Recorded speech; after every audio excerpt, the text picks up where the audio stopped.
আসসালামু আলাইকুম। কি অবস্থা সবার?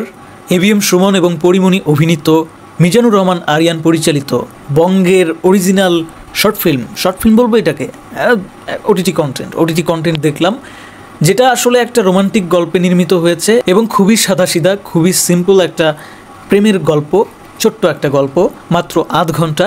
আপনি দেখলে আমি এইটুকু শিওর করে বলতে পারি আপনার মুডটা রিফ্রেশ হয়ে যেতে পারে। না, এই গল্পে এমন কোনো টার্ন টুইস্ট নাই, এমন কোনো থ্রিলার ঘটনার কিছু না, কোনো রহস্যময় কোনো কিছু নাই, অথবা ন্যূনতম যে প্যাচগোছ থাকে বাংলা নাটকগুলোতে সেটাও নাই। তাহলে আছে কি? আছে কিছু ভালো লাগার মুহূর্ত, কিছু ছোট ছোট চোখে চোখে কথা, ভালো লাগছে, আমার কাছে ভালো লাগছে। বাট এইখানে একটা সময় গিয়ে, যখন প্রথম থেকে দেখা শুরু করছিলাম, একটা সময় গিয়ে আমার কাছে মনে হয়েছিল যে একটু টার্ন টুইস্ট থাকলে মনে হয় আরও ভালো লাগতো।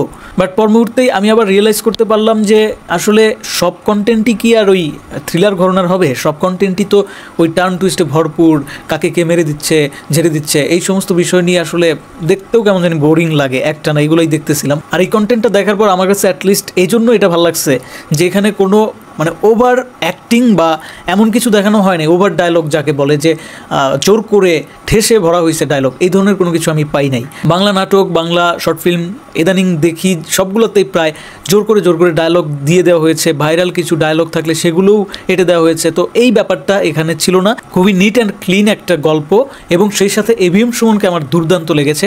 ভাই এবিএম সুমন, আপনাকে পার্সোনালি অনেক আগে থেকেই আমার খুব ভালো লাগে অ্যাক্টর হিসেবে, বাট আমার কাছে সবসময় মনে হয়েছে যে আপনাকে হয়তো বা সঠিকভাবে আমাদের দেশীয় পরিচালকরা ব্যবহার করতে পারছে না। তো সেই জায়গায় আমি বলবো যে আপনি ওটিটিতে আরও বেশি কাজ করেন, অ্যাক্টিভ হন, আপনার ওটিটিতে ভালো করার সম্ভাবনা আছে। আপনাকে কিন্তু স্ক্রিনে দুর্দান্ত লাগছিল, বিশেষ করে আমার অনেকবারই মনে হয়েছে যে এটা বাংলাদেশি কোনো নায়ক না, ওই যে কোরিয়ান বা হচ্ছে একটু বিদেশি ভাইব আপনার মধ্যে আছে। আপনার সাথে পরিমণিকে কতটা মানাইলো এর থেকেও আমার কাছে ইম্পর্টেন্ট মনে হয়েছে আপনার অনেক বেশি এই ধরনের কাজগুলো করা উচিত। না, রোমান্টিকের কথাই শুধু বলতেছি না, ওটিটিতে কিন্তু সব ধরনের কাজই হয়। সো আমার কেন জানি না মনে হচ্ছে ওটিটিতে আপনার আরও বেশি গুরুত্ব দিয়ে আরও ভালো গল্প চুজ করা উচিত। এটা আমার পুরোপুরি পার্সোনাল ওপিনিয়ন। আমি দর্শকদের কাছে অনুরোধ করব, কমেন্টে জানাবেন যে আমার কথা কি ঠিক আছে, এবিএম সুমনকে আপনাদের কেমন লাগে, আর জুটি হিসেবে পরিমণির সাথে এবিএম সুমনকে কেমন মানিয়েছে এটা যদি আপনারা জানতে চান, তাহলে আমি বলবো যে দুজনের ফিটনেসের সাথে খুব একটা সিঙ্ক করতেছিল না, ম্যাচ করতেছিল না। মনে হচ্ছিল যে পরিমণির বয়স অনেক বেশি, যদিও চেহারা অনেক সুন্দর হওয়ার কারণে পরিমণিকে কিন্তু কিউট লাগছে, বাট সিরিয়াসলি এখানে এবিএম সুমনকে অনেক বেশি ইয়াং লাগছে, অর্থাৎ এইজটা অনেক কম লাগছে, আর পরিমণিকে কেমন জানি আন্টি লাগছে।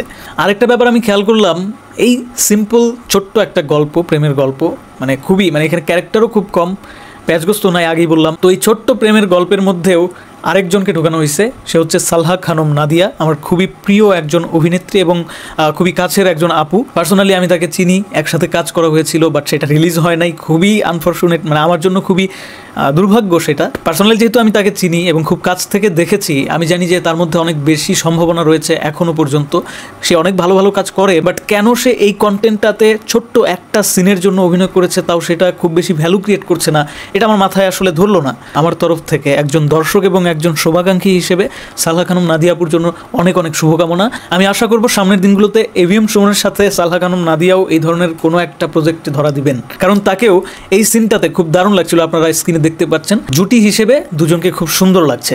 গল্পের ছোট্ট একটু ধারণা দেই, আসলে গল্প তেমন কিছু না। গল্প হচ্ছে একটা ছেলে যার হচ্ছে বিয়ের বয়স হয়েছে, বিয়ে করবে, পাত্রী দেখতেছে, এরই মধ্যে তার লাইফে প্রেম চলে আসে, অর্থাৎ একটা মেয়েকে তার হঠাৎ করে পছন্দ হয়ে যায় এবং সে জানতে পারে যে সেই মেয়েটা তাদেরই আত্মীয়, রিলেটিভস। এরপরে ওই মেয়েটাকে বিয়ে করার জন্য উতলা হয়ে ওঠে এবিএম সুমন, এবং কি ঘটে সেটা দেখার জন্য আপনাকে দেখতে হবে বুকিং নামক এই সুন্দর প্রেমের গল্পটি। সো বন্ধুরা, এখনও যারা বুকিং নামের এই ওয়েব ফিল্মটা দেখেন নাই, যারা আসলে পাত্রী দেখতেছেন বা নতুন প্রেমে পড়ছেন, তাদের জন্য এটা একটা পারফেক্ট চয়েস।